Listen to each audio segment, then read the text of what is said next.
We'll step into a little more informal setting, and I have a set of questions. Thanks for getting me the information. We'll hopefully get a little bit of a back and forth between the candidates. Teresa put cards out. If you have a question for me, write your question on the card and just bring it up to me. I'll make sure you question. We were about to do that. And They had great input from the parents that said, this would be great because we had something to do. Thank you. They're like, we had something to do. They were there with our kids. They were just like, this is awesome. It's a little strange for me. I usually have audio cues to let you know when we're coming back from the break or live, and I have to just get right now. Vintage market going on. Hopefully I get it. Everywhere, so it was great.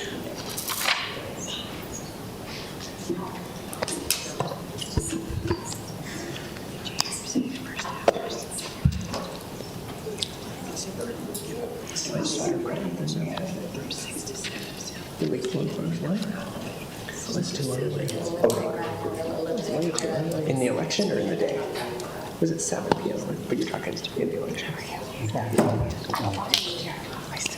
One more time, in case any of you just came in and didn't hear their cards, you can write questions on, just bring them up to me, type them under the Logan, we'll make sure they get included. After 7, when the live broadcast ends, again, we'll enter into a more informal setting for a final question. And I was going to let the candidates cheat on this one because it's a difficult question. So the live broadcast, I won't give you any of those questions in advance, but at 7 o'clock, I have one big broad question for all of you that we can take our time answering if you'd like. And the question is basically, what do you see Logan City looking like 10 years from now? And how would you like to influence that as a city council member? So something you can be thinking about for the next hour.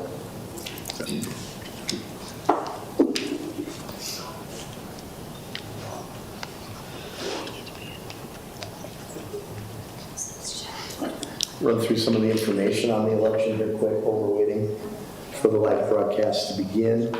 A great candidate guide.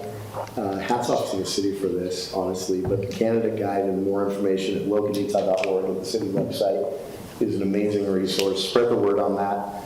Ballots will be going out October 31st, a lot sooner than you think. As you know, the election has been thrown off a bit by the legislature. They had to make room for a special election to replace outgoing Congressman, now retired Congressman Chris Stewart in Utah's 2nd Congressional District. State law requires a 90-day period between filing dates, primary elections and general elections.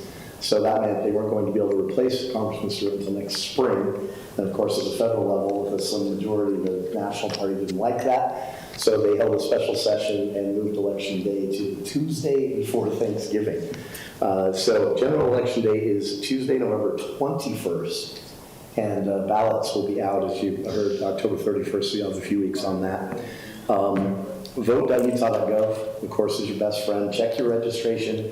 If you're not registered, or if you know anyone not registered, it's so easy to do. But it's also important to check your registration. Voter rolls are updated on a regular basis, and sometimes if you haven't voted in several elections, you'll be removed after, I believe it's an 8-year period here in Utah. I could be wrong about that. We're good. So check your registration. All right, ready to go. And again, that's vote.utah.gov. We'll run through some more of the debates here. Thanks to all of our listeners for joining us as well. We are live here from Logan City Hall for the Logan City Municipal Election Candidate Meet and Greet event. I have a series of questions that have been prepared by myself, collected from our listeners, from folks who chimed in via email or calls on the show. We're also taking listener questions from the audience tonight. Again, if you'd like to fill out a question on a 3x5 card and just bring it up to the podium here, I'll make sure your question gets included throughout the night. And we will get things underway because we do have 6 candidates for 3 seats. So we have a lot of people to get to here. We'll start things out tonight with introductions from the candidates, but we're going to make things difficult. You've only got 2 minutes each to tell everyone listening and here in the audience who you are and what prompted you to run, a little bit about yourself, things that you think people might want to know. And so we'll start just over here on the left side of the Joe Needham, go ahead and tell everyone a little bit about yourself. Yeah, great. Well, thank you. Thanks for hosting this, and I'm glad that we are all here together. You have a lot of great candidates to look at tonight, and I appreciate all of them working hard and running. Yeah, my name's Joe Needham. I'm a inner city kid. I served on the city council actually 15 years ago. I've been off the council for a while, and I guess I got elected when I was 27 years old. I ran back then because I cared about our community, and I still am very passionate about the way that Logan keeps evolving. And I have, actually a little while ago, Mike mentioned he had 6 chickens? 7. 7. Yeah. I happen to have 11 chickens, and I've got 4 beautiful kids, and my wife, Jenny Lynn Needham. I'm a downtown businessman. I've been working there since I was 13. Started in the family business, but have had multiple businesses through the years along with that. I have chosen to run for city council again because I've sat aside now, as I said, for this time, and see a lot of issues that aren't being addressed. And as I watch Logan evolve, we are losing homeownership, we're losing the demographics that make our city what it is. As I said, as I served before, we were a council that strived for, we were the ones that started licensing the landlords, also getting cars off the parking strips, and we were very aggressive towards making Logan a stronger place when it comes to our residential neighborhoods. And some things have laxed on these issues, and yeah, running for that. All right, thank you, Joe. Katie Lee Coleman. Hi, thank you for the opportunity this evening. I'm Katie Lee Coben. My day job, I'm the executive director for the Nora Eccles Harrison Museum of Art at Utah State University. I have been, for the past few years, chairing the Hillcrest Neighborhood Council. Each neighborhood has a council, and we each have neighborhood plans, and those plans inform things that happen at a city level. And we actually have a neighborhood meeting tomorrow evening, if anyone would like to join us, as we're updating and checking in with our neighborhood plan. And I've learned a lot through that experience, and it's actually made me want to become more involved the more I'm learning. So I also serve on the Public Art Committee for the City of Logan, and that's been a really rewarding experience where we literally started with just an interest from the mayor and others to instigate the possibility and discussion around public art and what that might look like. And it ended, now we have a number of public art projects in place. So that's been very rewarding, and I think we're just sort of beginning in that regard. I really just have a desire to make a positive impact on our community. That's the reason that I put my name in the hat to chair the Hillcrest neighborhood, and that's why I put my name in the hat for this campaign. One of the things as a neighborhood council chairperson, I instigated a newsletter that now all of the neighborhoods can use. One of the things I would like for us to do is improve communication about things that we are working on as a city and presenting it in ways that you can understand and the context around that. So there's also a lot of growth discussions, and proactive zoning is something I would love for us to see, and something I'm sure we're going to talk about more. I have a 7-year-old attending Hillcrest schools. I'm involved with the community council at Hillcrest Elementary, and appreciate this opportunity. All right, thank you. And next up, 2 minutes for you, Mark Anderson. Thank you. I'm Mark Anderson. I'm a native of Logan, and I grew up, went to school here, Logan Junior High, high school. Went to school at Utah State, have a couple degrees from Utah State. Met my wife there, believe it or not, on a band trip to southern Utah, to St. George.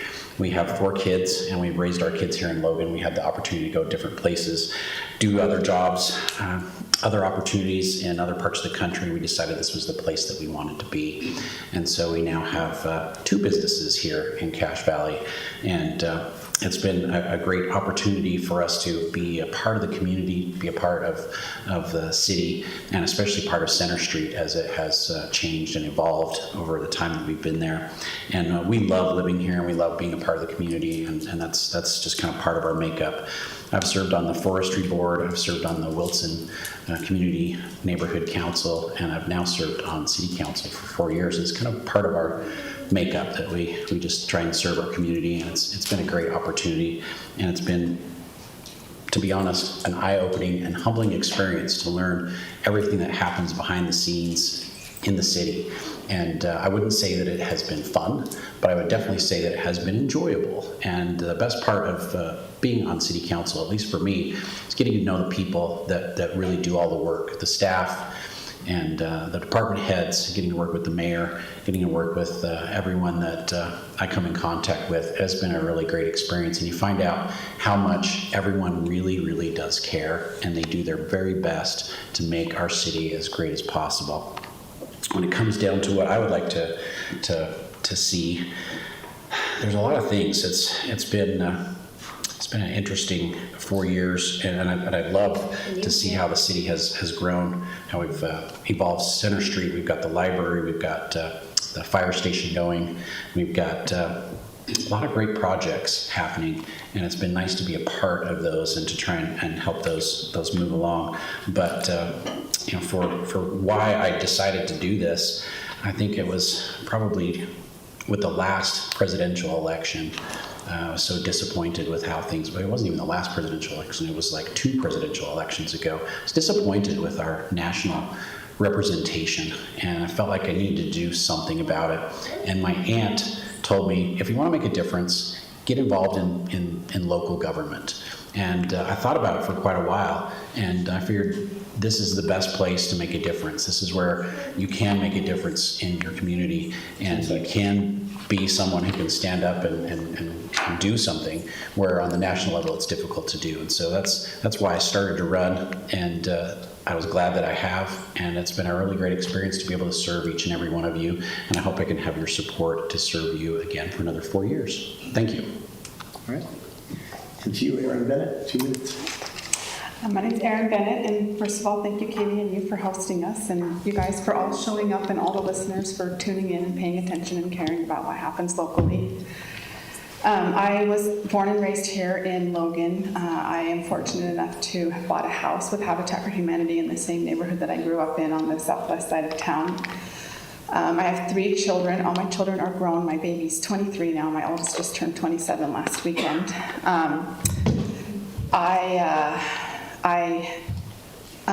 Professionally, I was a housekeeper, a self-employed housekeeper for a long time. That's how I put myself through grad school. I got a bachelor's degree at Western Governors University in Business Information Technology Management, and then I got a master's degree. After graduating, most of my professional experience is working in blue-collar industries. I tried working in a few white-collar industries and just didn't feel like it was a right cultural fit for me, so I currently am working for a construction company, which is a lot of what I've done in the past. I'm doing some business design consulting, and then eventually I'll be their office manager. My service experience is primarily in 12-step service. I got sober in 2006. I spent the first 3 years of sobriety homeless with my 3 children. And there again, I did build a house with Habitat for Humanity in 2009.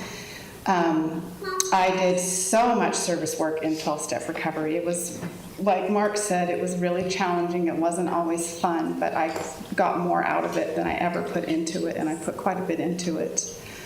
I was very passionate. I am very passionate about service. I found in my life what brings me the most joy is being of service to my fellows and my community.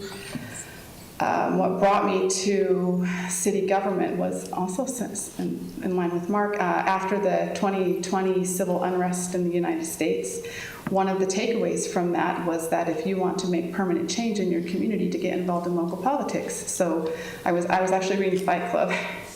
I remember I was reading Fight Club, laying in my bed and thinking, I should go to a city council meeting and see what's up. And wow, was I surprised. I was quite alarmed by what I saw, and the more I learned, the more alarmed I became, and that's what has motivated me to run for city council. Taking one for the team, that's my motto. Thank you, Erin. And Jeannie Simmons, 2 minutes to you. Hi. Thank you all for being here, and thank those of you on the radio. I appreciate the fact that you're engaged in local politics and you're engaged in the future of our community. I'm the senior member of the City Council. Will be completing my 10th year on City Council this year. I have always run and done my job as a City Council person with 4 words, basically, in my head all the time.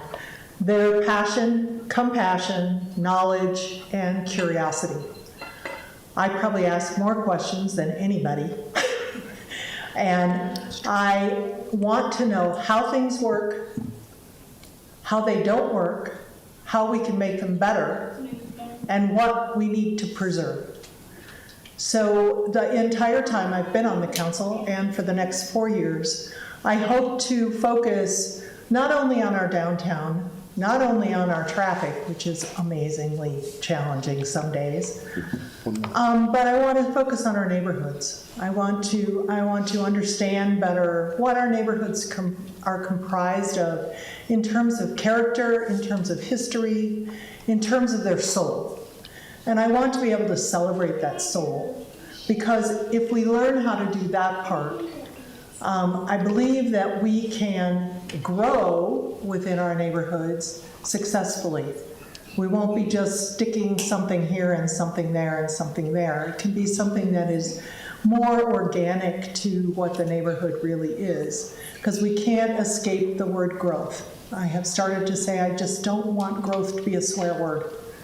I think that we need to understand that it's coming. We need to understand how we can best be in front of it, not being pushed by it. So I hope that for the next 4 years you will trust me with helping to move us forward, and I hope that I've been making a difference and will continue to make a difference. Thank you. Thank you, Jeannie. And finally you, Mike Johnson.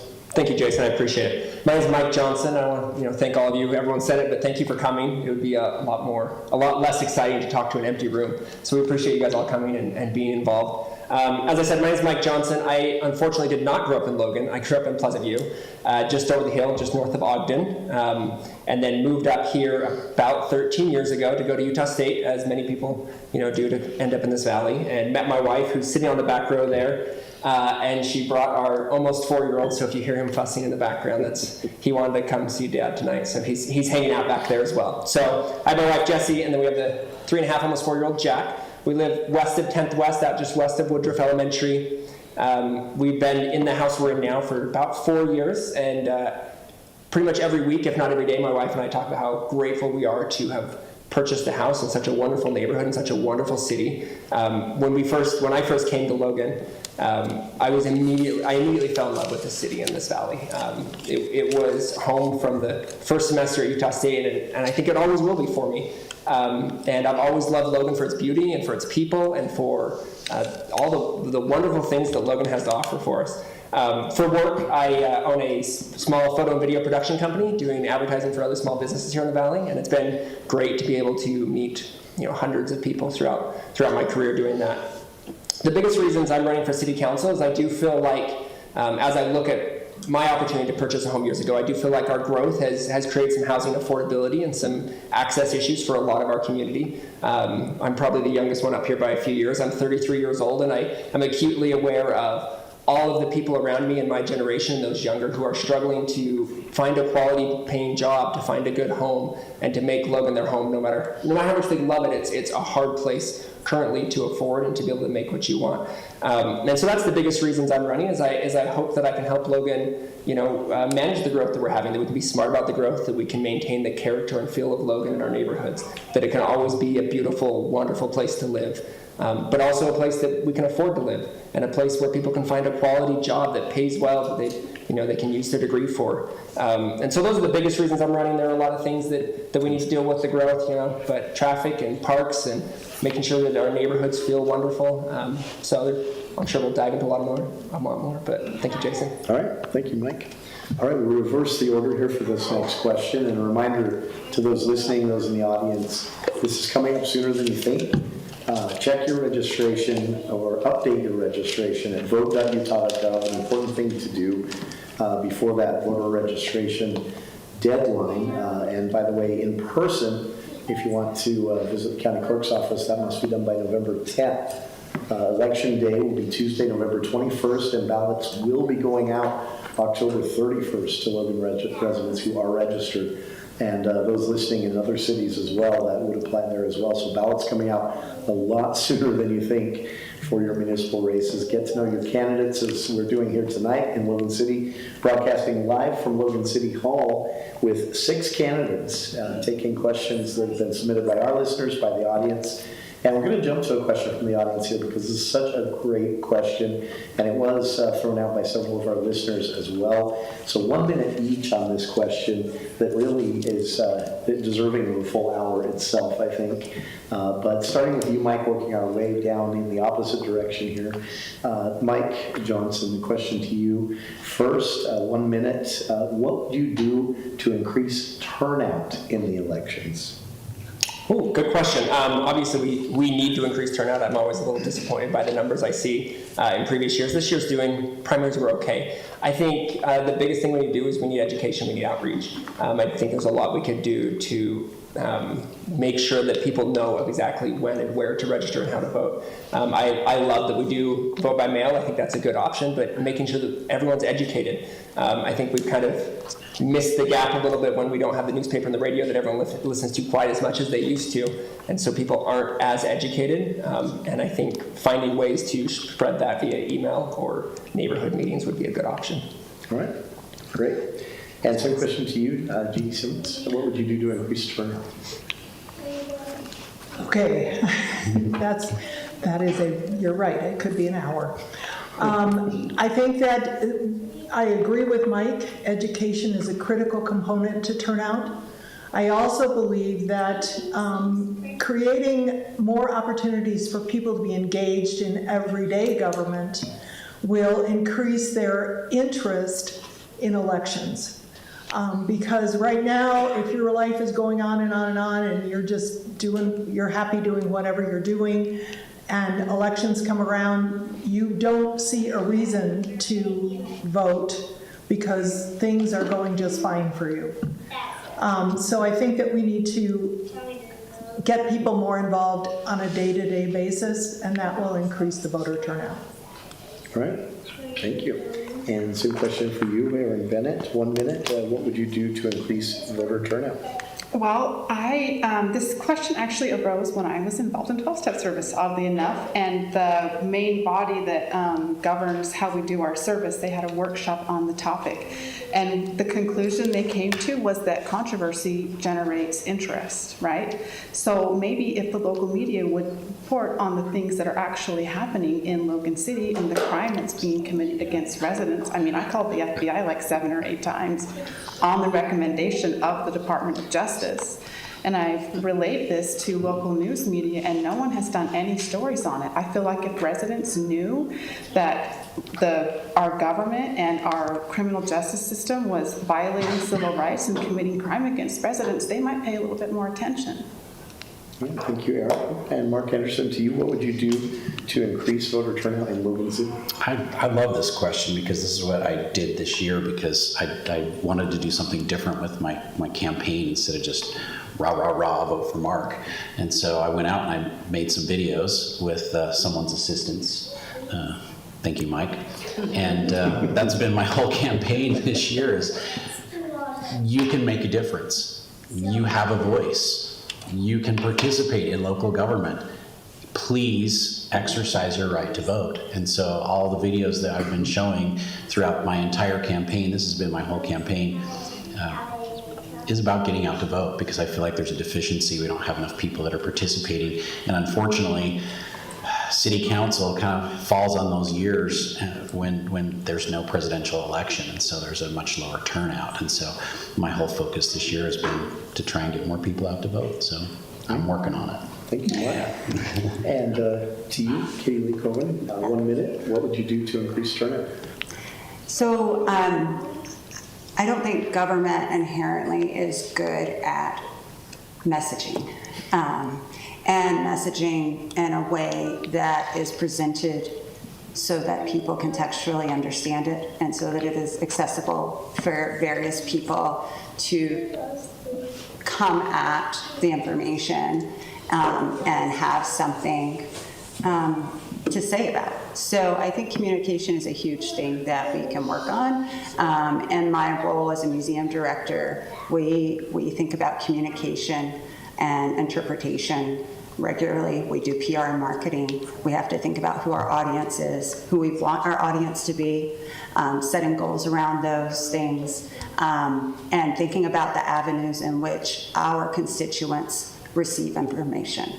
And when we think about it in that regard, then we can start to think about strategies for sharing that information and sharing that information in a way that that resonates with people.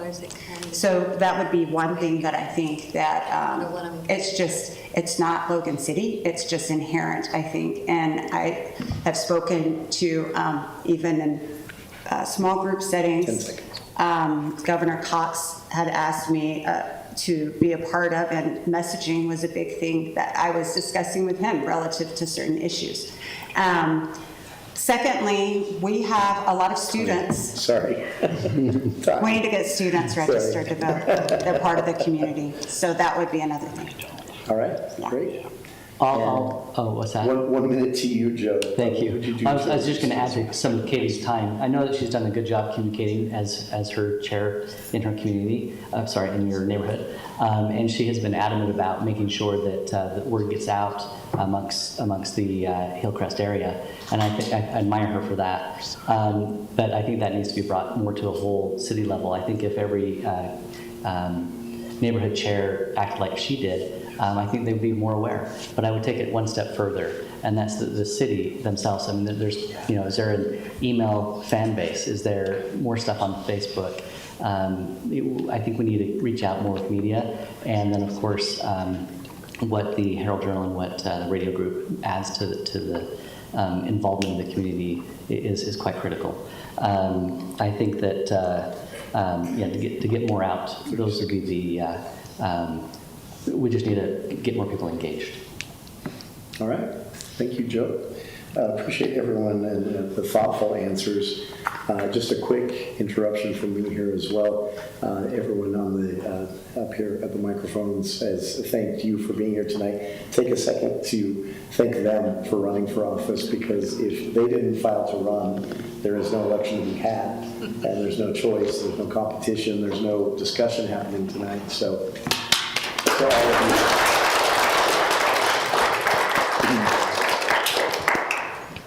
This is a question that I've grouped, probably the question we got the most from our listeners at KVNU on a regular basis heading into tonight's event. And so I've put them all together into one specific question, or one general question from all the specifics.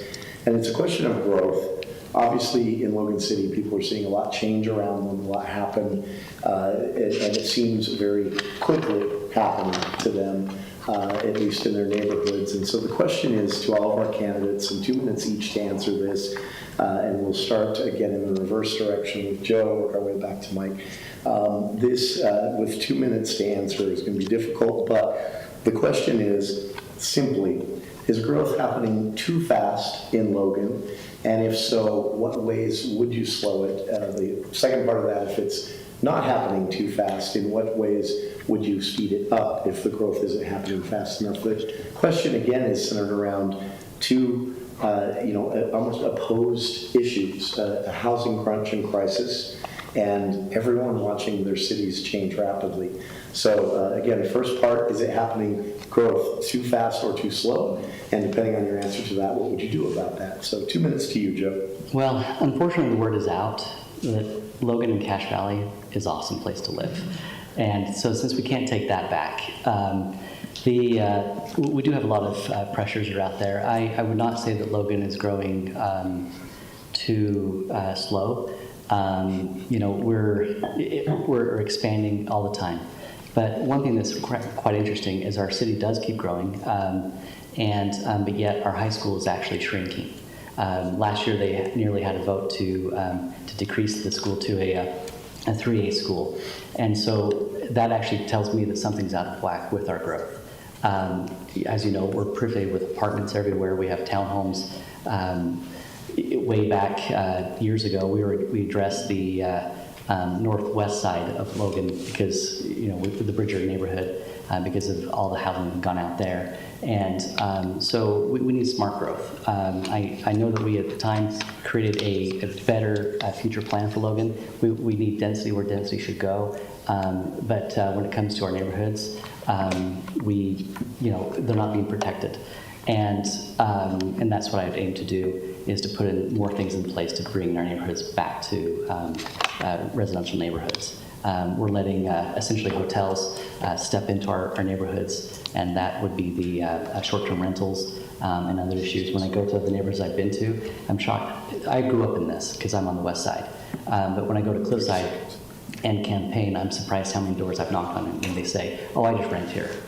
We've got a problem and that needs to be addressed. But when it comes to the value of homes or the costs that have gone up, it's definitely a fact that we have not been building enough single-family homes fast enough for many years. I mean, we have definite things that have caused that, 2008 and other things. But actually, Mike and I were talking about this last night, that he's in one of the newest neighborhoods, and it's been there for nearly 10 years.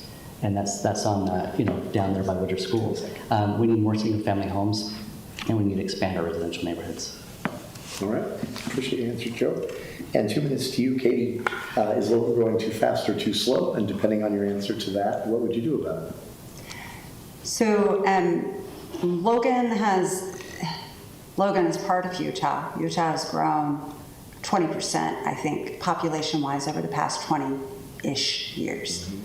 We're one of the fastest growing states, as most people know, in terms of growth. Logan, it is compounded, of course, because we have beautiful mountains around us, and we are not part of this greater Wasatch Front growth, which also has the same issue. But we have a supply and demand problem. The rest of the state does too. COVID compacted that. We are not unique completely in the situation that we are dealing with, but we are constricted by which I said during the last Meet the Candidates event, Logan City has 15 square miles to work with. Where is that land that is available for development? How is that zoned? How are we thinking strategically about diversifying those options and opportunities to be inclusive and thoughtful about various home ownership options and levels of income? And something else that I think I am uniquely sort of positioned to think about, working at Utah State University, and I was just in a meeting recently about enrollment, and there's a press release that came out yesterday about enrollment. We have things happening at the state level that really aren't talking to one another. We have the Utah System of Higher Education that has metrics that encourage universities and fund them based on percentage of growth increase. And then we have legislators saying you need to be able to accommodate affordable housing and not thinking about and they are, some of them are, with our ADU, that's a whole other topic. 10 seconds.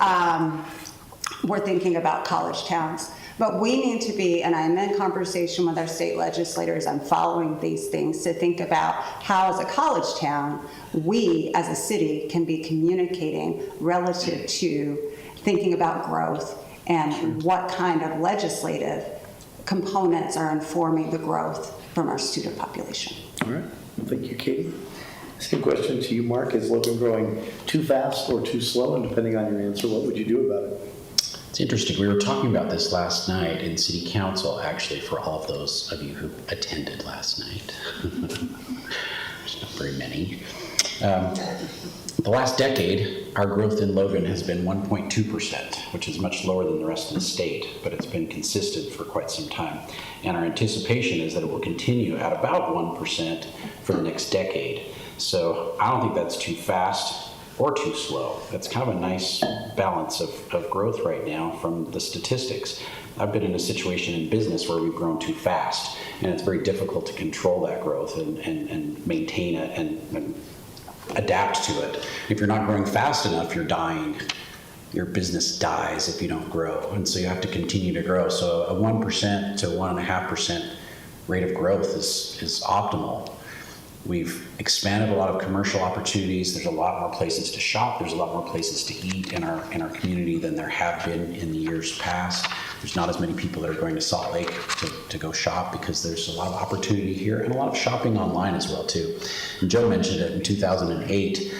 We had the mortgage housing crisis kind of stopped our building for a while. We just came through COVID, which kind of stopped and changed our housing development for a while. Housing costs are double right now to build a home as what it was 3 years ago. Materials are twice as much money. So I don't think as a city council we're going to be able to affect housing as quickly and as easily as we'd like, but we want to try and keep things as affordable for people as possible. So the way that we can actually make a difference on city council is to keep other things as affordable for you as possible. And things we have control over are services and utilities.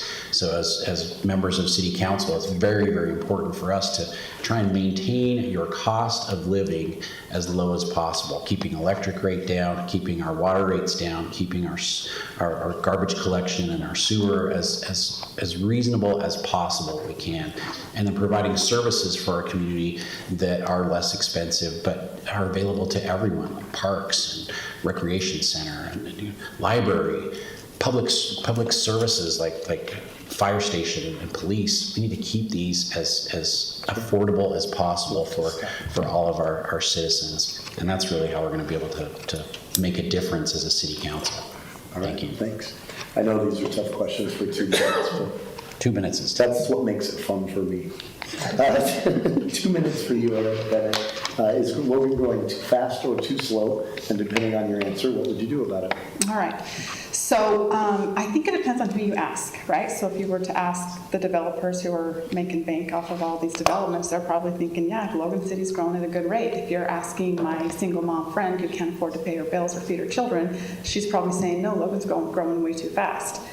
I personally feel like it is growing too fast because this is my town, and I want to see my town stay my town for the rest of my days. However, that's just not the reality of the world that we live in. We have no control over the growth. So regardless of whether or not we like it, it's happening, right?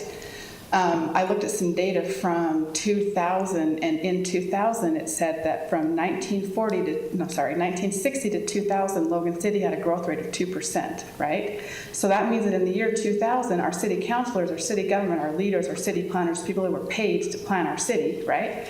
They should have acknowledged and recognized that we're going to need this infrastructure, this housing, this utilities for our population. They completely dropped the ball. The time to do something about it was in 2000. Now we're at the point where we just need to stop the bleeding and keep our kids fed. You know, for some of us, that's the reality for some of us, right? So the time to do something about it has passed. I do think it would be a good idea to go through the city budget and cut some corners. Like, where are we wasting money? For example, on credit card fees, Logan City Utility Building, it's like $600,000 a year. Let's see if we can reach out to a service that will provide that, the ACH withdrawal. It's pretty simple. There are probably more opportunities to cut costs in Logan City and save tax dollars. I'm sure there are a lot of them. All right, thank you, Erin. And 2 minutes to you, Jeannie. Is Logan growing too fast, too slow? And depending on your answer, what would you do about it? I'm a little bit like Mark in saying that it's neither too fast nor too slow. I believe that we have had an influx of people because we've had growth in jobs. People aren't coming just to hang out, I hope. But I do believe that we have a critical role in zoning. We have a critical role in neighborhood preservation. We have a critical role in economic development. Because if people don't have jobs that pay well enough, they can't live here. It's not affordable to live most anywhere, and it's definitely not affordable to live here. We need to talk about home ownership as much as we talk about rental housing. I believe that we need to create pathways that might look a little bit different from the traditional 4 units to the acre housing format, or the 6 units to the acre. Maybe we need to look at attached housing, or we need to look at garden homes, or we need to look at homes that take up less acreage. And then on the other side of that, while we do that, and we've been working on the second half, is we need to create more viable, approachable, reachable neighborhood open space for people. Because if you don't have a large yard, you don't have a large house, you are in more need of that open space and place to play. So I think our role is to create those spaces, as well as think about the zoning and implement zoning that best helps to represent a homeowner community, which was what we would hope we could become. All right. Thank you, Jeannie. And finally to you, Mike, 2 minutes. Is Logan going too fast or too slow? And depending on your answer, what would you do about it? Thank you, Jason. I mean, it's a different question, especially with 2 minutes. I think one of the big things we need to look at with whether Logan is growing too fast or too slow is that statistically looking at our growth, 85% of our growth, a little over that, is all internal growth. It's our own children. And so as we look at the growth that Logan's having, it's hard to say that it's too slow or too fast because it's our own kids. And, I would love my kid to be able to live here too, and I'm sure most of you would love your kids living here in the valley close by. So I don't think I can say it's too slow or too fast because I want our kids here. But when we look at the growth of the actual product of housing, I do think we are too slow on that. Obviously, we need to be very, very careful and manage that growth so that Logan maintains its character. But we do need more housing supply. Almost anyone looking for a house now will tell you that it's very hard to find a house, and that has made houses more unaffordable.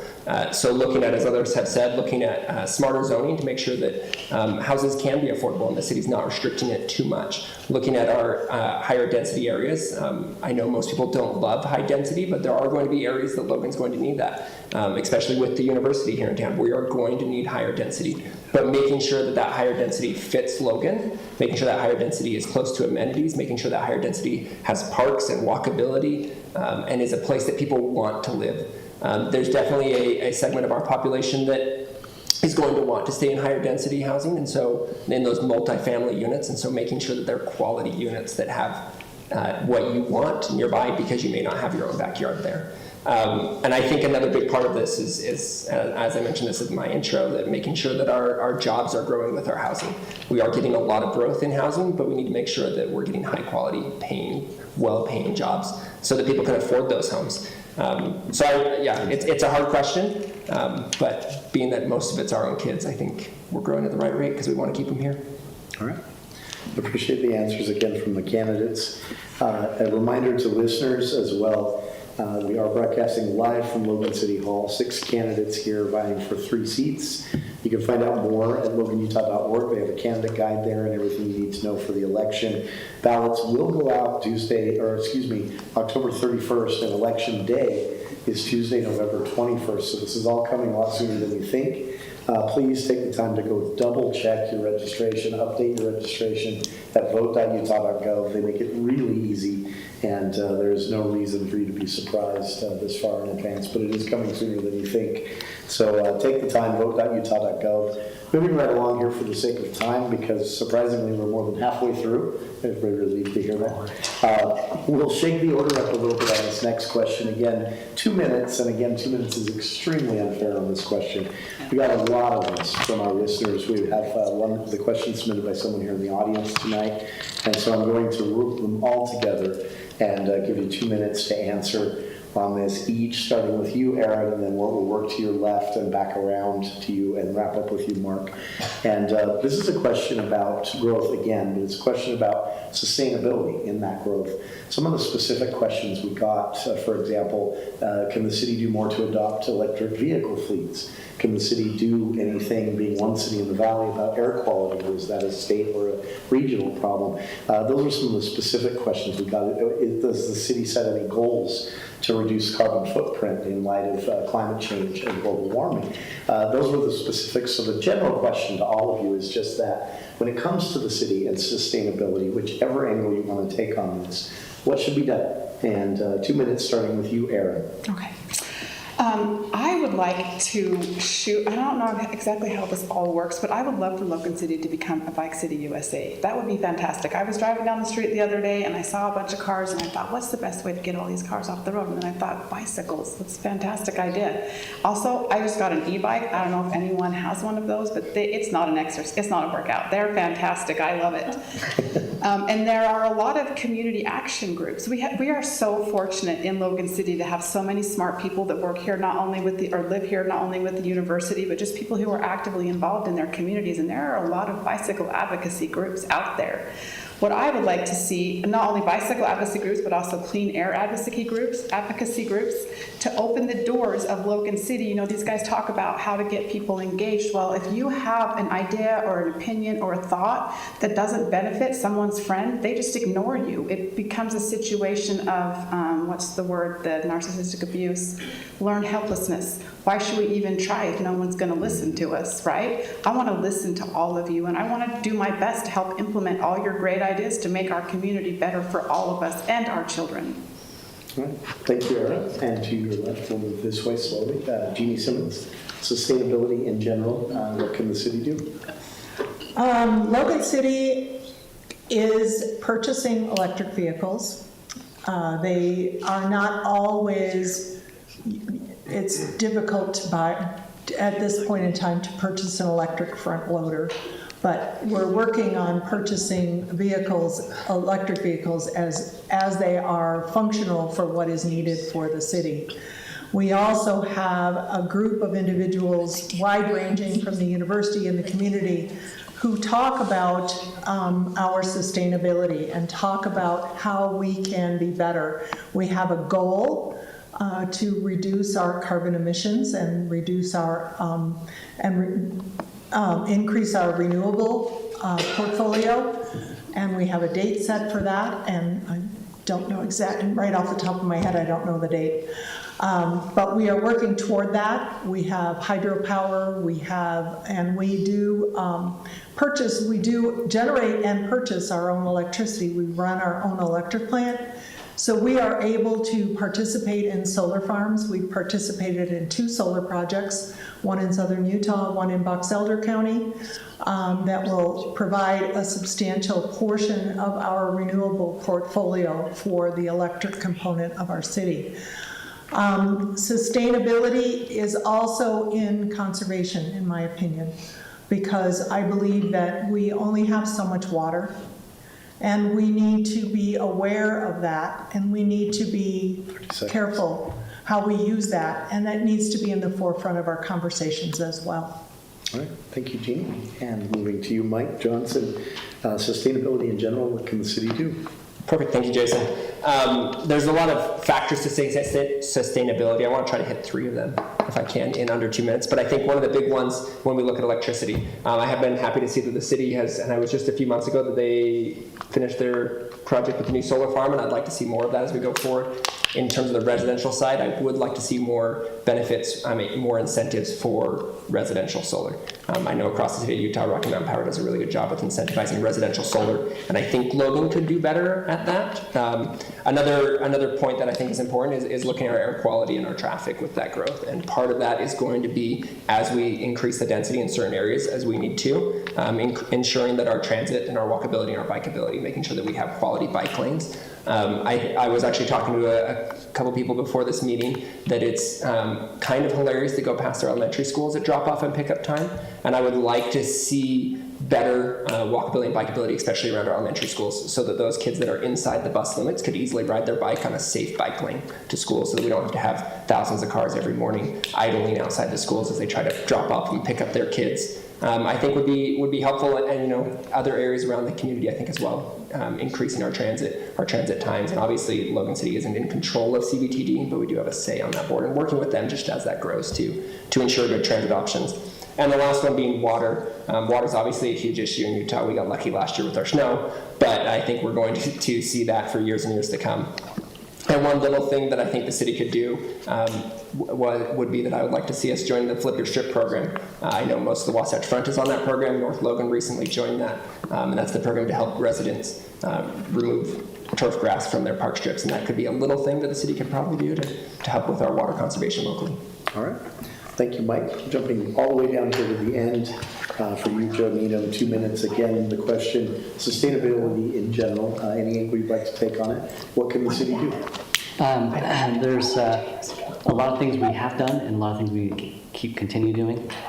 When I was on the city council, we had the opportunity to buy into IPP3, a coal plant, and just three of us on the council actually turned it down. It was not popular at the time, but we actually helped kill the IPP3 coal plant in central Utah. So it's definitely something I'm very passionate about when it comes to sustainability, which actually moved me to create the Renewable Energy Board of Logan City, which is still functioning today. It's a great group. I actually was talking to someone the other day who said, yeah, I'm on this committee. And I said, oh, tell me more about it. I let him talk for a while. When I finally said, don't worry, I know all about it, I made it. But we needed, that pushed us to a clean energy future. I also, we started and enacted net metering, and at the time it had more benefits, and Mike is right, that we could have more benefits with that. In fact, council's census actually made it less enticing to add solar within Logan City, and I think that was disappointing when that was backed away from, as well as the benefits that we had in place. Let's see, we can, with sustainability, I guess I'll get back to at least the last question was also brought up, is saying that the city council can't maybe do much for housing. There is a neighborhood nonprofit grant that should offer $7,000 for home, for first-time home buyers in Logan. I've called them, and their grant hasn't even been working in 3 years because of the ratios in which Logan City restrictions, they said, is what they told me. And by getting people back into homes is actually renewable as well. All right. That's my time. Thank you, Joe. Oh, you have 30 seconds. Sorry, that's 30 seconds. Oh, I'll take more 30 seconds. Yeah, I'll keep on going. I'm so That's sorry. like 3 seconds, okay. I'm so sorry. But also, preserving our green space, parks, bikeability is always at the forefront. All right. Thank you. Appreciate the answer, Joe. And 2 minutes to you, Katie Lee Coben. Sustainability, what can the city do? Okay. I think it is good that we have some plans in place and goals from a city standpoint. I think some of our limiting factors are the size of our city relative to what capacity we have with our renewable portfolio and what we've tried to accomplish. I think we've done a pretty good job there with our nuclear. I think the board that Joe was talking about, I didn't know you started that. It's really, I have talked to a couple of members of that committee and they are experts in this areas, and I think really informative in helping the city shape some of these goals. In terms of water conservation, I think the state has been starting to implement some incentives. I think there's more that needs to be done there, and more, I think, advocacy from the city standpoint on how the state can help support things like the Flip the Strip program. I have our neighborhood, we've been discussing this and asking about trying to implement this for a while. So thank you, Mike, for mentioning that. Can I make a correction? Don't put this off for minutes. Apparently Jeannie told me I'm wrong. We We have to flip the strip in the past year, so I should have looked more recently. I need to study more. We have So let's have a flip your strip party, Katie. But we We'll don't, all tear out our grass. we don't pay for it, Sure. but we do have regulations and all that. chaos. So I think. Sorry. That's okay. Give her extra time. I don't know Hi, what boss. the incentives are we currently have, but we should put into play incentives where we can. And if our community doesn't know that we have them, then I think that goes back to the issue about maybe communication about programs that we have, but maybe people don't also know about. 10 seconds. Okay, something that I have raised with Parks and Rec is learning more about in our green spaces, how much of our sprinkler systems, for instance, are on the smart sprinklers that are looking at the weather and not watering, as an example. Dang it. I feel like I got thrown off. We can be more informal in the second hour. That's okay. We have All to right. stick to the clock I here. focused on water, but I have thoughts on air and energy if it's time. All right, and finally for you, Mark, 2 minutes to you, Mark Anderson. Sustainability, what can the city do? The one word that nobody brought up was poop. And taking care of our own waste is so critical, and the city does a really great job at taking care of our surplus. We'll call it that. We have a really nice water treatment facility that is state of the art. There are very few communities in the United States that has as amazing a water treatment facility that we have, and it produces byproducts that are biosolids. We can take all of our green waste and we can mix that with our biosolids. And right now I'm hoping that you will all be able to get free compost in the near future, because we're composting our green waste and our biosolids at the same time, and none of it's going to landfill. So we are currently working on that right now. We have an amazing opportunity to provide another service to our citizens that you would not get otherwise, and it's going to be top-notch compost. And we talk about the flip the strip, and I'm sorry, I love all you guys, but And you like compost. when it comes down to it, the flip the strip is so expensive for people to do. If it costs you $5,000 to rip your turf out and put new trees and new shrubs and stuff in there, you can replace your turf for a 20th of that. And so we need to look at some different options. The flip the strip sounds great, looks great, but nobody wants to tear all those plants out. Let's just put some drought tolerant grass in instead. It's so much less expensive, sorry. But when it comes down to 30 it, seconds. we are taking care of our waste. We can do a better job, and we can utilize that and turn that into something productive instead. But when it comes down to it, we've got to find a better way to like supply energy, a cleaner way. And I love that we're looking more and more at electric.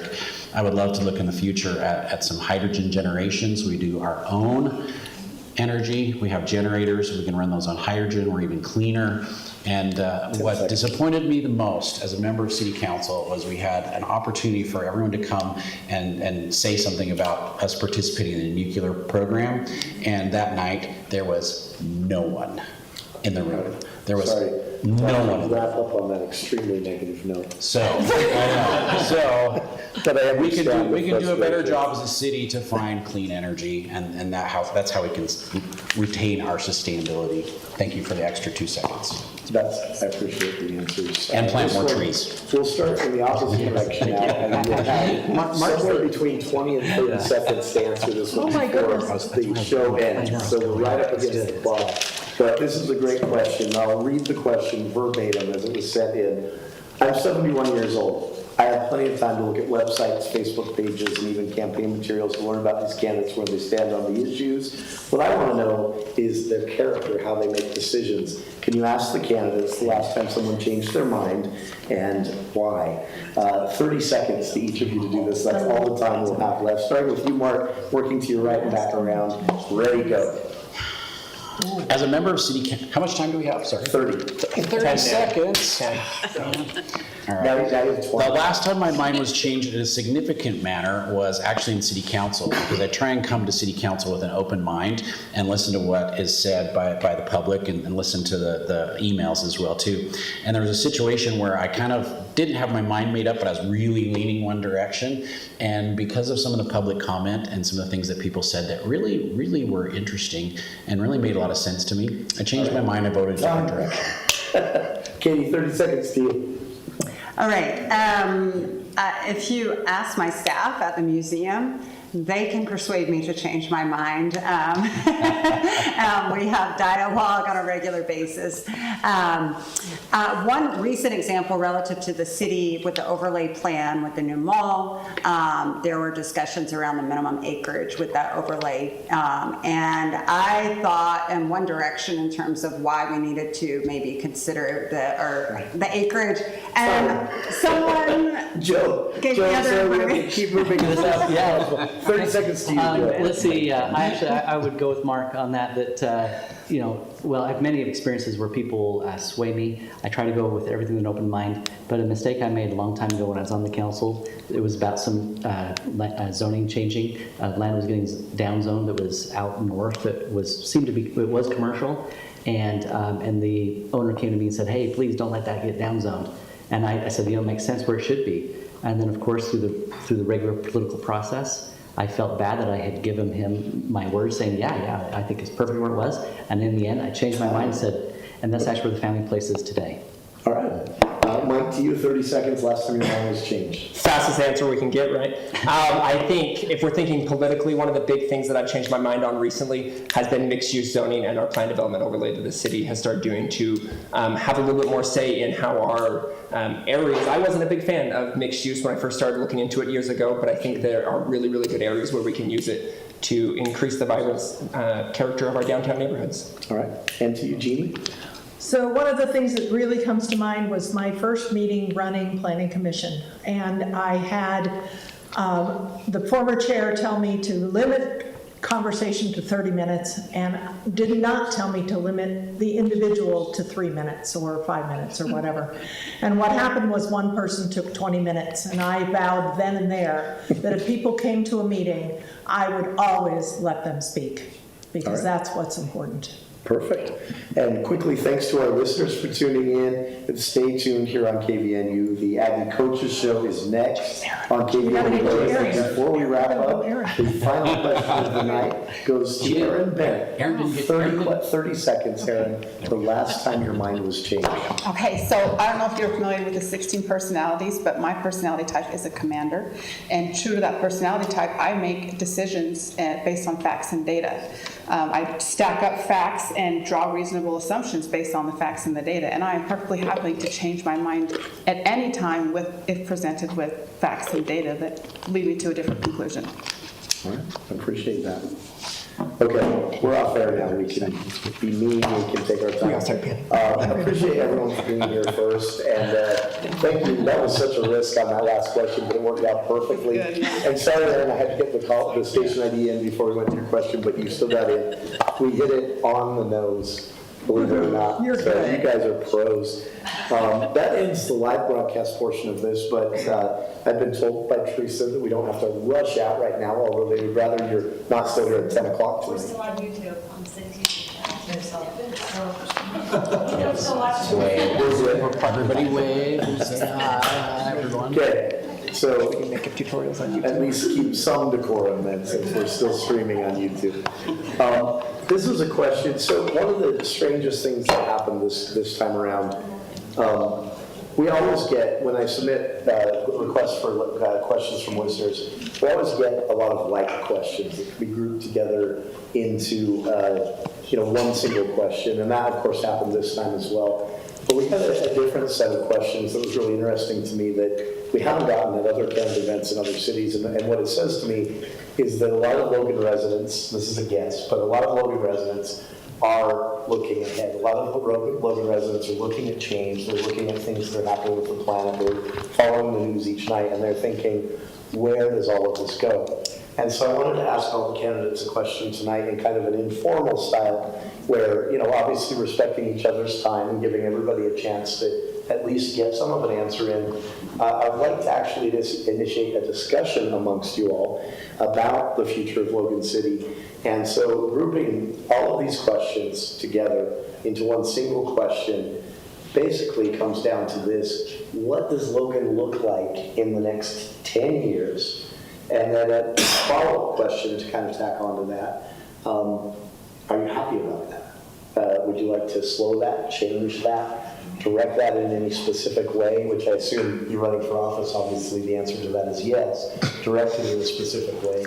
But it's such a big, broad question, and we got so many of these questions that would fall into the same category. What is Logan City 10 years from now? How does it differ from today? And again, many of those questions were people basically saying, how can we stop this? Others were saying, how can we make sure we do this but have control of it and do it in a smart way? Others were basically just expressing frustration or even at times anxiety about it. So I decided that might be a great way to wrap up the event tonight with, and there's no way to time a question on this. It would be so unfair because there are so many aspects of this. So take it. Who wants to go first? It's a broad question without really specific I'll go answers. first. I put my hand up first. I put my hand up I knew it would start a fight. This was the goal. If you would like to go first. No, you go. Okay, all right. I'm pretty sure I have my hand up first. My vision for Logan City with my crystal ball and my lucky rabbit's foot is there's a couple things I'd really like to see happen. And I've seen Logan change and grow over the last 30 years that we've been here and raised a family. There's some things that I really like and some things that I don't. But when it comes down to it, there's some things I think on City Council we can really affect. And one of those is recycling. We've kind of had to put recycling on the back burner, and that's something that we can look at again and do a better job. Unfortunately, COVID kind of shut a lot of our opportunities down to recycle a lot of things, and I think those opportunities are going to come here in the near future that we'll be able to do a better job at recycling our waste, and that would be amazing if we could have a better place to put those things. I love the gathering places that we've built on Center Street and on Center Block. So between the plaza and Center Street, it's amazing to see how many people come there, whether they're citizens or whether they live just in the valley or people that are coming from outside of the valley, and they love it. I had 2 people call me today to find out how we make Center Street look so amazing from different communities. Yeah. The poop that I was talking about earlier. So, but it's a place where people love to come and hang out. I looked today at 70 degrees, the sky was blue. There were people out there eating pizza and having chocolates and drinking coffee, and it's a wonderful place.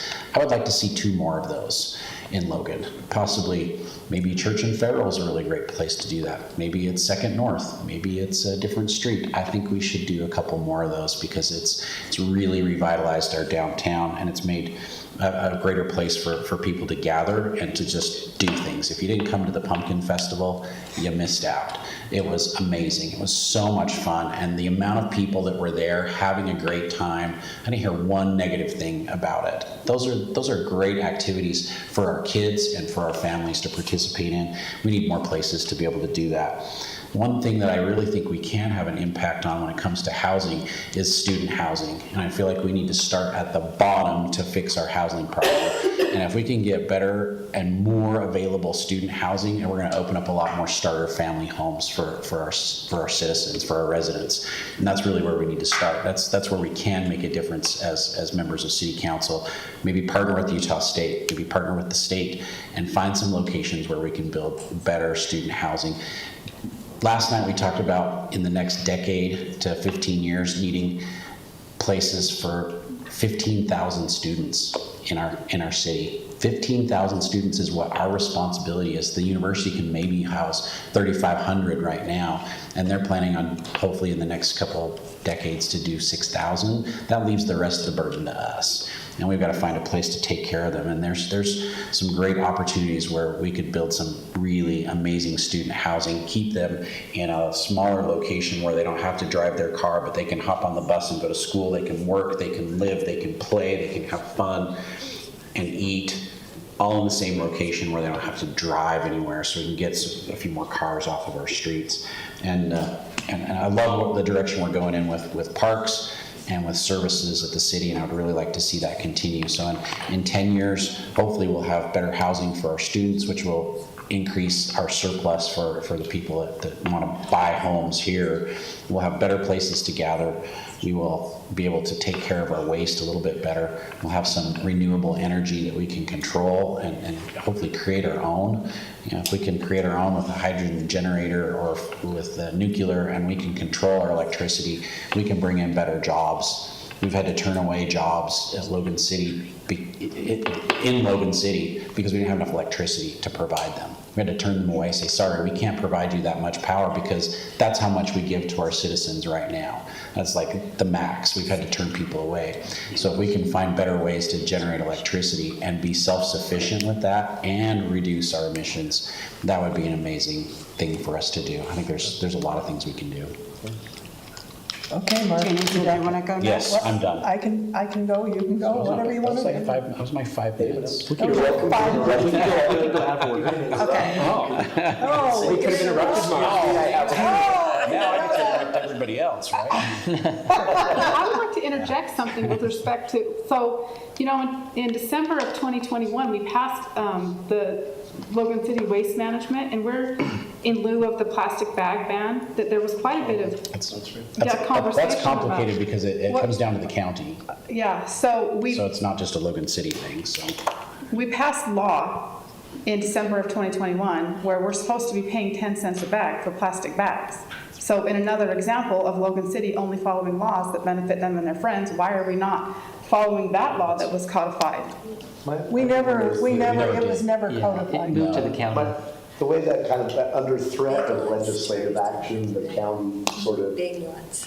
Well, my question is, why don't we have a 10-cent plastic bag fee?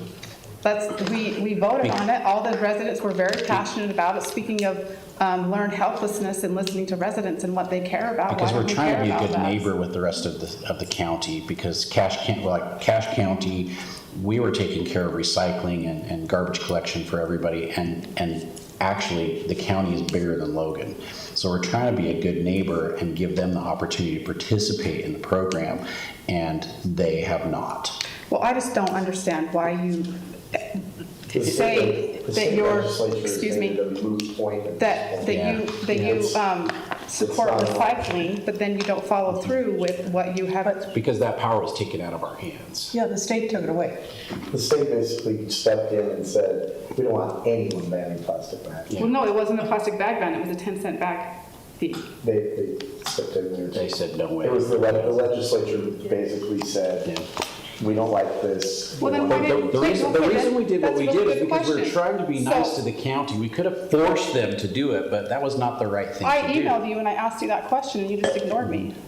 I do not remember getting that email. Well, I can send it to you later. Send it to me. I will, Yes, with the date, it shows you when I sent it. So- I'll go next on the tenure question. Ooh, So this will be fired. well, it's 7:11, so I know everyone, I think 7:30 is their time. So I'll start by saying, I'm an optimist, and I think in 10 years, there's gonna be some great things happening in this city. One of the things that I think will have been figured out by that time, if I were elected. And of course, we have to work with UDOT. I'm not under any sort of, but we need to figure out Main Street. And we can only do so much with the amazing things we've done on Center Street and other opportunities if we don't do something about Main Street. But in 10 years, I think we will have gotten there. Do you think that looks like an alternative route, or, I mean, is that? You know, a lot of things have been discussed, and yeah, it's going to involve some alternative routes. That's the only way. We are looking with the rate of growth and our traffic and the arteries that we have available to us. There are so many options, and that is not going to make everyone happy. But we have to address that. That is a huge issue, and that's something that I care about. UDOT's The other thing I UDOT's care working on it about, right now. Yeah, and UDOT's Holly, working on it. Holly and I sit on the executive committee that is working on that very thing right now. We just got done having a meeting with a variety of charrettes of various alternatives and did the plus and minus for those various alternatives. And they are going to go back and reevaluate, given our input, and then come back with some different and/or expanded and/or contracted opportunities. But they're looking at from the Y to 2100 North. So they're very engaged in it. It's the first conversation I've ever had with UDOT that did not just involve cars. Yeah. Or 7 So- lanes of traffic. Right, it's a conversation that involves multimodal transportation. It involves walking safety, it involves biking safety, it involves public transit. They want they want a solution that benefits all of those things, and that's a pretty complicated soup to stir. sure. Yeah. I've seen it happen in other cities, Yeah. and I've seen it done well. It is not an issue that others have not dealt with. There are models out there that we can look at, and I'm glad that there is finally, and I was aware that you all are working on, and the charrettes are happening. So in 10 years, we'll be there. The other thing that's going to hopefully happen in 10 years is that we'll have an awesome recreation center that can have maybe an indoor pool, since half of our year we can't be outdoor, that has resources for all ages and abilities to enjoy. Logan City is an awesome city. I go to these other cities, they have these great rec centers, and we are behind the ball on that. So in 10 years, we will have a great rec center to go along with our new great library and our great plaza. And I would like in 10 years for us to be recognized as a national leader in sustainable practices, as well as being an inclusive, diverse, and engaged city. What that means, I'm not sure yet. I'm not on city council, but we'll have to figure that out. So those are my thoughts of some things that I would like to see in 10 years. All right, well, who wants to go next? So I'll go next. I mean, I'll go Jeannie was, next. Yeah, Judy. Your vision for 10 years down the road. Well, if I had a crystal ball, everybody would be happy, healthy, and living in their own house. But I don't exactly have a crystal ball, so I would like to influence it by enacting legislation that creates a variety of housing types that people can own. Because I think home ownership is important.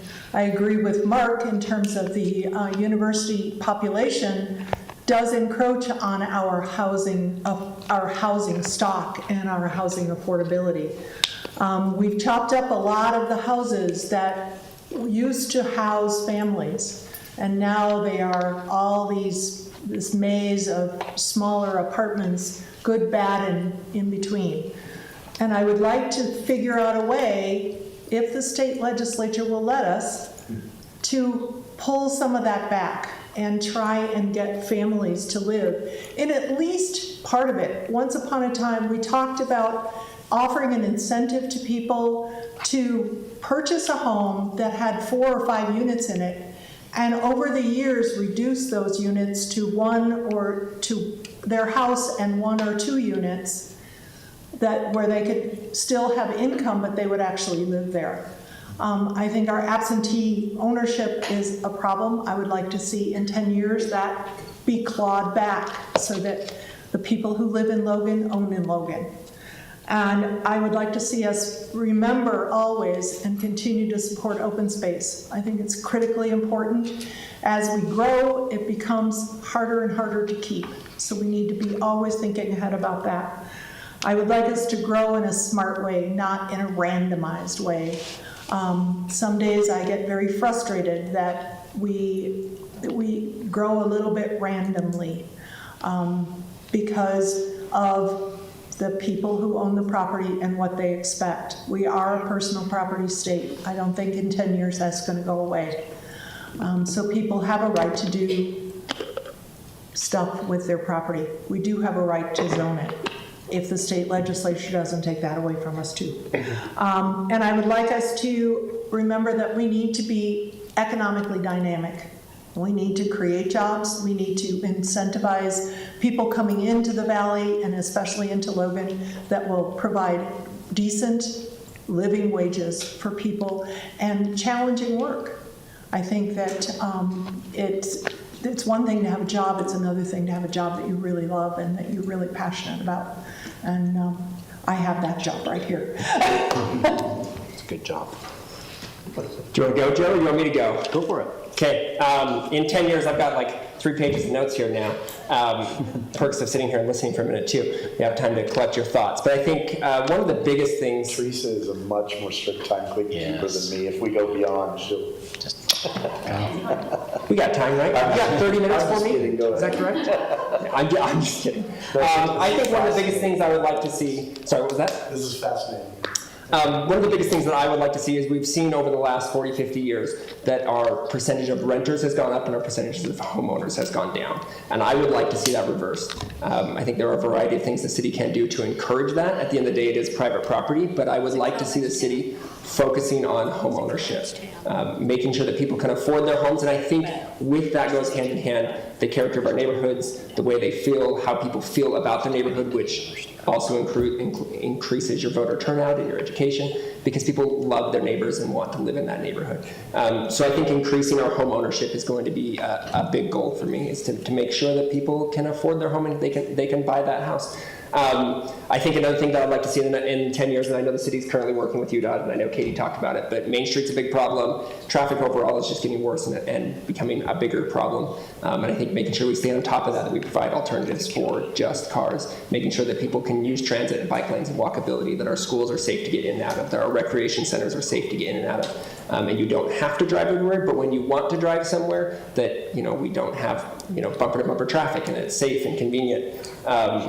And on that same point, making sure that our Mark and I have talked about this briefly, but I would love to see a rec center. I think many Logan residents do. I think we all would. I think we all would, yeah. But I live in a neighborhood with lots of young kids, and most of the kids in my neighborhood go to Providence or North Logan for basketball and football and soccer, and I do feel like our recreation opportunities for our young families and our rec center is not up to par. I would like to see that improve and make sure. You gotta find a way to pay for it. That's the problem. I have ideas for you. I know. You know one of them.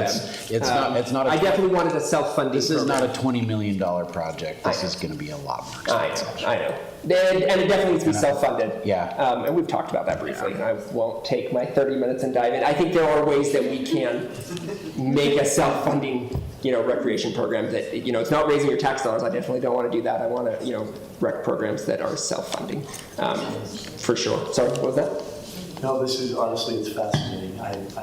There are so many angles to this, and you've all taken kind of a different line. Yeah. And which was the goal of starting this discussion. I love it. But Yeah, and I think the last thing I want to touch on briefly before I hand it over to Joe is just making sure that we're bringing in those high-paying jobs, that we can provide the services, we can provide the locations, we can provide the area for people to start businesses, grow businesses, and bring high-paying quality jobs into our valley. Because at the end of the day, that's probably going to be the biggest thing we can do to offset a lot of our housing prices. We can do things to help with that, but people need to be able to have a quality job. So I think that'd be my last little bit, and then I'll let Joe take the last couple minutes here. I like all this picture you guys have been painting is like a beautiful set of flowers. And I'm also grateful that we have such great quality people running for city council. I think that everyone has been working hard to run their campaigns are top quality people, and I think that's why you gravitate towards making a difference, and I appreciate that. If we left everything to Mark and Holly Danes, our city would be chock full of more flower pots. And what was accomplished on Center Street is amazing. In fact, I'll have to add to that several times I bumped into Holly Danes out planting flowers herself. She's a very hardworking mayor, and she's accomplished a lot of things. When I sat on the library board, after I was on the council for years beyond, there was always this talk of a future library. There's always been talk of more downtown housing. There's been talk of Center Street improvements, sidewalk improvements, and we've accomplished a lot over the years, but somehow it all just happened to domino effect as Holly has been there. And but what do I see Logan to be in the next 10 years? I think it's going to be a lot the Logan that we have today. Well, actually, I mean, not a lot changes overall, but the feel of Logan needs to stay the same. Our neighborhood's quality will be better as long as we put forward some of these things that we even talked about tonight. We need to be a little bit more creative as a city to get more single-family home neighborhoods building, and we need more bike lanes. We need transportation that would be a little more conducive to, we need a more porous road system. And we have been working on that. The connections we made to Providence on both of them, that's 100 West and then also 100 East have been something to help mitigate some of the pressure on Main Street. The biggest challenge we have with Main Street is that the majority of our residents, this is all across the valley, live on the upper benches, and so their first major connection is right down there.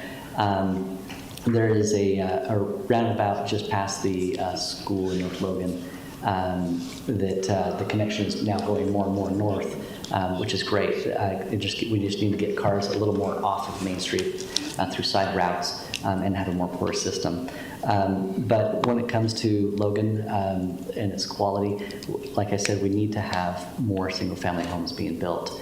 We need to be more creative in incentivizing. Impact fees are one thing that have discouraged people from building in Logan.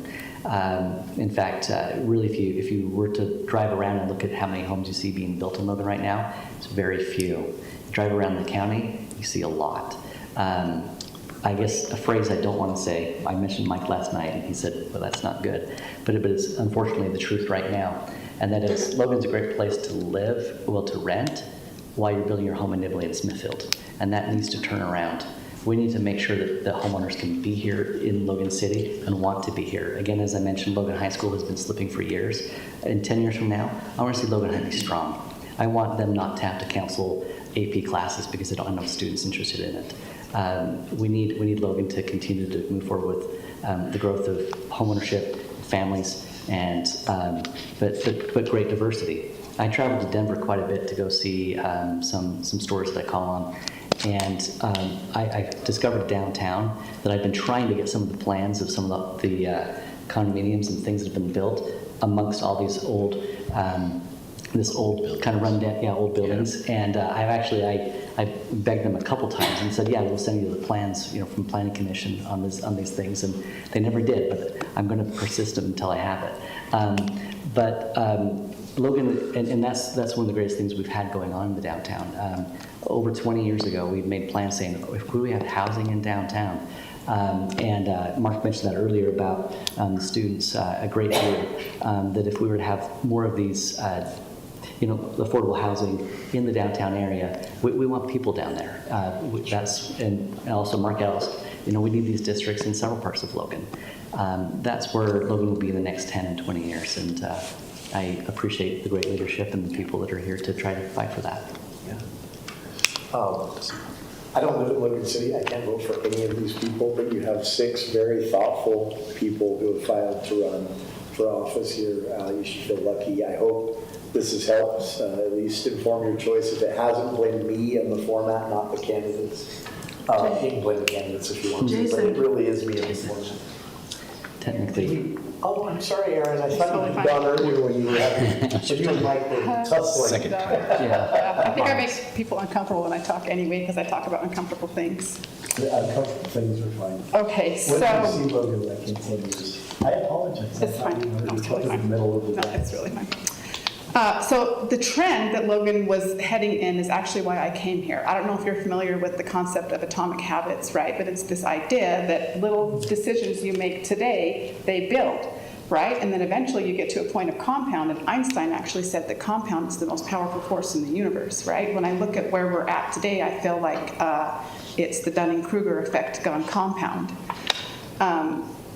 Sorry, I have to look at You my mean notes here. specifically with growth or with? With Logan City governance, actually, with Logan City governance. So there again, like I said, the point to do something about the growth and where we were headed was 20 years ago, and now we're just trying to stop the bleeding.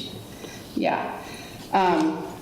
Let's see. So what I see now is that we have a situation where the city is thriving at the expense of the residents, right? And that's what Plato called the worst kind of city. I see a lot of myopia with respect to decisions made by the city council. I mean, the reason why we're here is because of our governance and our leadership. That's what brought us here. One of the things that I learned in business school was how to break down big projects into simple tasks, right? So we have all these great ideas, but how do you get there? Just talking about great ideas, well, it's worthless, honestly. How do we get to these places, right? I have a plan, a great plan, to implement some culture building tools, leadership training. I would like to focus on leadership among the city council as opposed to governance, and offer training for our councilors. I'll give you an example. It was about a year and a half ago, I went to a meeting downstairs. It was on the topic of building in wetlands. And at the beginning of the presentation, and there were probably like 50 people there, at the beginning of the presentation, the presenter said multiple times, we have a lot of information to get through. Please hold your questions. We have a lot of information to get through. Please hold your questions. And then a good 1/3 of the meeting was dedicated to answering one counselor's questions, right? So, and I'm thinking to myself, like, couldn't this person like write down their questions and ask them later? We were even defining words for this one counselor, and I thought, man, don't they know you're supposed to write down the words and Google them on your own later? And then I walked away and I thought, this person, they're like in their 50s. It's been a minute since they were in college. Maybe they don't know how to take notes. And honestly, that's fair. That's legitimate. Why don't we offer our counselors some training on how to take notes? Maybe offer some training on empathetic listening skills, right? Those are very simple tools. That's what we use similar tools in 12-step service. We had guidelines, we had traditions, we had codes of conduct. I mean, we could create a code of ethics for Logan City. One of the things I think we should include in there is that if you are a business owner in Logan City and you are elected to government, you are no longer eligible to do business with the city. I feel like that's fair, and it creates a culture of ethical conduct within the city, right? If you look at the culture of Logan City right now, I see a lot of crime. I mean, like I said, I called the FBI like 7 times. I don't know if anyone here is familiar with the special litigation section of the Department of Justice, but they've sent me 2 emails, and they're coming to investigate our city for crime against residents, you guys. Things are really bad. If we keep making these decisions, where are we going to trend? What kind of a quality situation are we going to be in the next 10 years? They literally, Cache County took one of my clients to jail in a gurney, in an ambulance. Yeah, that's what's happening right now in our community. If we continue this practice, where are we going to be in 10 years? Where are my kids going to be in 10 years? I sent my kids out of the state because I'm afraid of them living here. I'm afraid of retaliation. Okay. Sorry. What would you like to see change with that? Well, when it comes to crime, here's the thing. Is there a So specific? you get what you get, right? Culture is established by leadership from the top down, whether you do it, my brain, whether you do it intentionally or not. So we create intentional culture building schools, tools, leadership training, just regular training, right? Like I mentioned, the code of ethics. Also, we could invite residents from the community to come in and give us training, quarterly training at the very least. A decision matrix. Okay, so how do we make decisions at the Logan City Council? One of the things that should be considered in a decision matrix is stakeholders, right? So for example, a lot of people have different impact from decisions that they make. I believe that children on that matrix should carry the greatest weight. I believe that we should be making decisions in the best interest of our children. Now, speaking of myopia, I'm going to define that. I looked it up. It said, myopia is defined as lacking intelligent foresight or intelligent insight. The government still has a myopic attitude towards public spending. So a couple weeks ago, Logan City went to Logan City School Board and asked them to give us money for developers for the RDA grant fund and take money away from our children in our schools to help. That's not true. That's not true. That's absolutely not true. Well, no, the mayor didn't go to the the school board and ask them to That give generates, us that generates more money for our That's not how schools. the funding works. Yeah. You wouldn't take directly from children taking money. That generates more money for our school district. We're doing that to help our school district because it's going to generate more money than they would possibly ever get out of that property otherwise through property Wait, tax. no. Okay, so whether or not we ask them for the money, they're gonna get the money. We just ask them to give us their extra. The increase. Yeah, the increase, which they're is, currently not getting. But in Yes. the future, after a few years, they will get. yes, So and in we the have asked them future, to they give will it to get. Logan City. Yeah, so we're both right. No. No, the Logan City is not- not, that's not Logan how it City works. School District is not giving the If city. Logan City Any is money for the asking in the RDA. future to give us their money, regardless, I don't, But it's only the increase of the tax But that it's- comes from, yeah.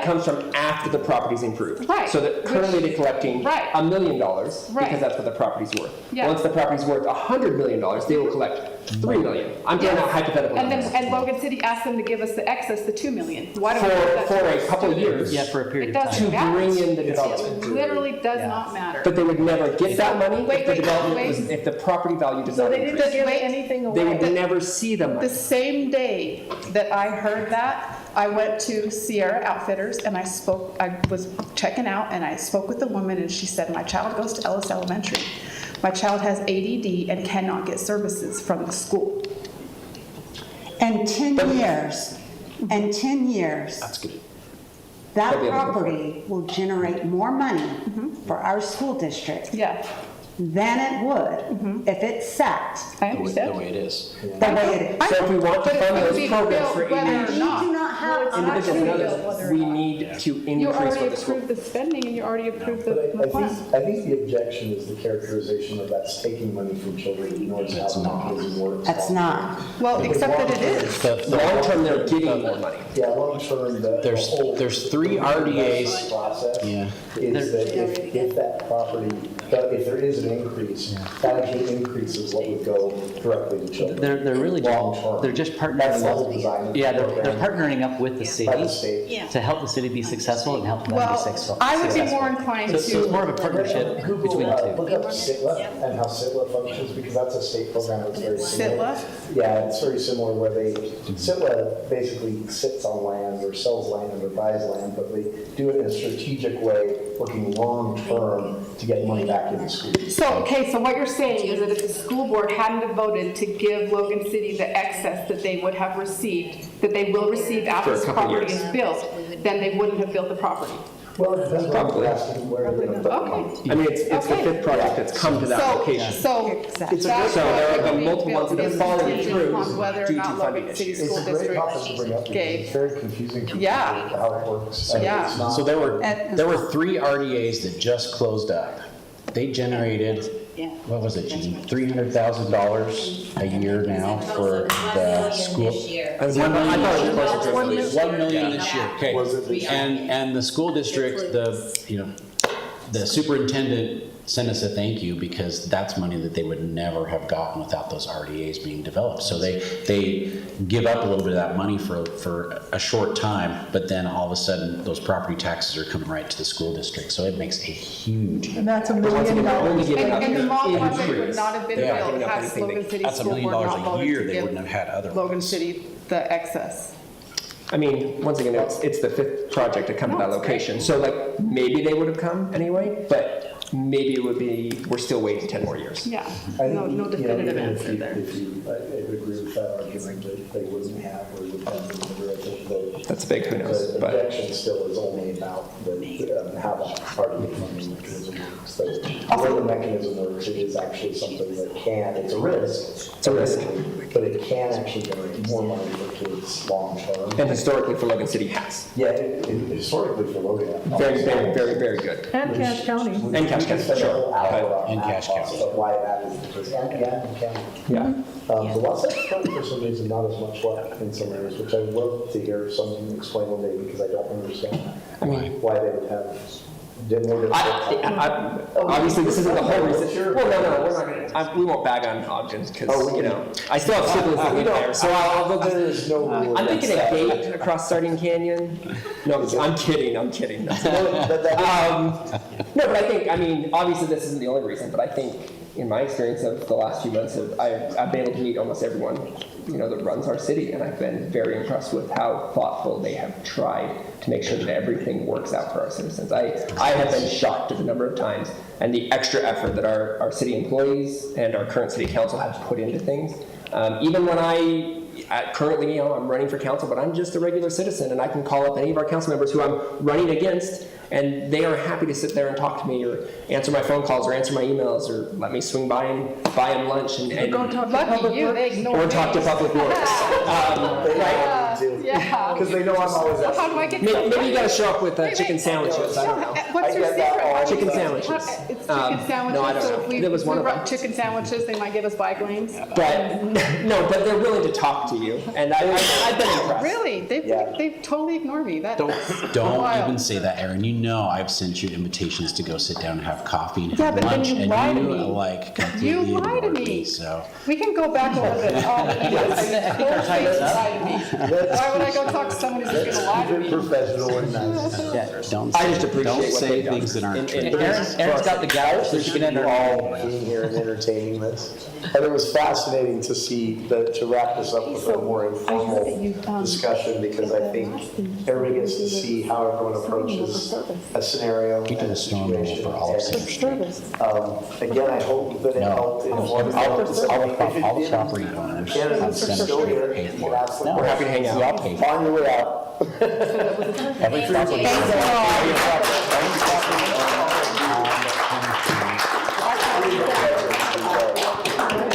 Honestly, I think that's You guys not. Come on, Aaron, you're making stuff up. 3 of them. Thank you all for coming. Thank you for coming. Yeah. Thank you for coming. Thank you.